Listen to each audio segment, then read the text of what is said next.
এই যে hello guys, আমরা এখন এই যে তিনটা বাইক নিয়ে বেরোচ্ছি তেল নিতে, তেলের সন্ধানে। কারণ বাংলাদেশে তেলের প্রচুর সংকট। চিন্তা ভাবনা করছিলাম রাতে 3টা বাজে যাবো, যেতে পারি নাই, এখন উঠছি মাত্র।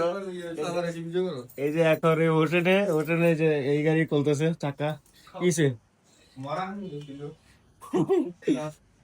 হোসেনে রাত্রে 3টা বাজে ঘুমাইছে, কিন্তু এমন মরার খবর ঘুমাইছে আর সকাল 6টা বাজে দেওয়া হয়েছে আর সকাল হয়েছে। ওরা দায়িত্ব পাই নেওয়ার কারণে এখন মাত্র আইছে। আর এই যে পাইমে রেডি হয়েছে, পাইমের গাড়ি নিয়ে আমি যাইবো তেল আনতে। আমি ফার্স্ট। আপনি কয়টার তেল নেবেন? আমি গোলাপ দিবন তো নেবেন? আমারে বেশি না 1500 দিলি। 1500 টাকা তেল দিব আজকে। আজকে 200 টাকার তেল নিয়ে পাইমে বাসা ফিরে আসবে 3 ঘন্টা সিরিয়াল দিয়ে। আর ওই লিবো গিয়া কত 6000 টাকার তেল নেবো গোলাপ দিবন তোর। বাহ বাহ, সিরিয়াল দেওয়ার সাথে সাথেই দেখি যে তেলের গাড়ি যাচ্ছে, এটা দেখে খুবই আনন্দিত। কিন্তু তেলের গাড়ি তো না, সোনার খনি। সোনার খনি এখন পাওয়া যাচ্ছে না।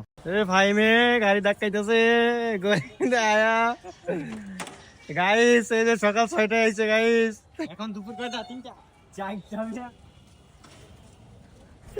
এই যে আমাদের হোসেন, ও সিরিয়ালে গাড়ি ধাক্কাইতে গেতে অনেক ক্লান্ত। দূরে সে জানে না, কিন্তু সে হাঁপায় গেছে গা ভাই।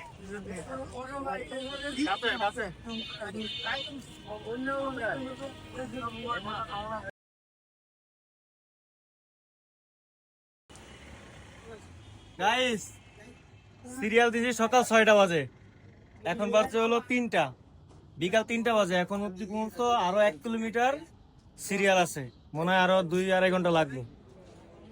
তেলের সংকটে এবং তেলের পরিমাণও কম, 500 টাকার তেল দেয়।